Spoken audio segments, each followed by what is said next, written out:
Have you ever wondered why no matter how kind, loyal, or genuine you are, people seem to drift away from you? Why you can't seem to keep friends or relationships no matter how much love you give? If that sounds like you, listen closely, because this message is not for everyone. It's only for God's chosen ones. The spiritual isolation of the chosen. Chosen one, you need to understand, your isolation isn't a curse, it's a calling. When God marks you for something greater, He separates you from what's ordinary. You start to notice that people disappear, friends fade, relationships collapse, and suddenly you're standing alone. But that's not because something is wrong with you.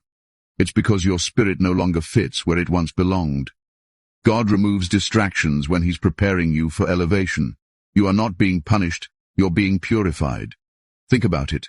Every great prophet, messenger, or chosen vessel in history walked through a season of solitude. Moses was alone in the desert before leading his people. Elijah was hidden by the brook before his miracles were revealed. Even Jesus withdrew from the crowds to pray and strengthen his spirit. Why? Because divine power is cultivated in silence, not in noise. The chosen can't be molded in comfort. You are being shaped in the quiet, away from the world, so that when the time comes, your voice will carry divine authority. When you feel forgotten, you are actually being protected. God removes access to you when your environment can no longer handle your light. You might notice people treating you differently, friends becoming distant, loved ones misunderstanding you, or relationships ending for no clear reason. That's divine separation. The energy that once connected you is no longer in alignment with your calling.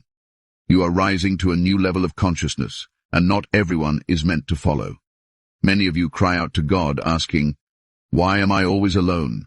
Why can't I have the love and friendship others seem to enjoy?" But if you could see what God sees, you'd understand. He is keeping you isolated so you can learn to hear His voice without interference. When you're surrounded by too many people, too many opinions, you lose the purity of your connection. Solitude sharpens your spiritual senses. It teaches you to depend on divine instruction, not human validation. The truth is, chosen ones don't belong to the crowd. You carry a light that exposes darkness wherever you go, and not everyone can handle that. When you enter a room, your energy speaks before your words do.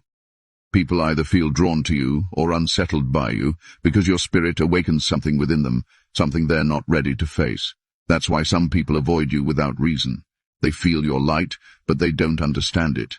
This path isn't easy. Isolation feels heavy, it feels unfair.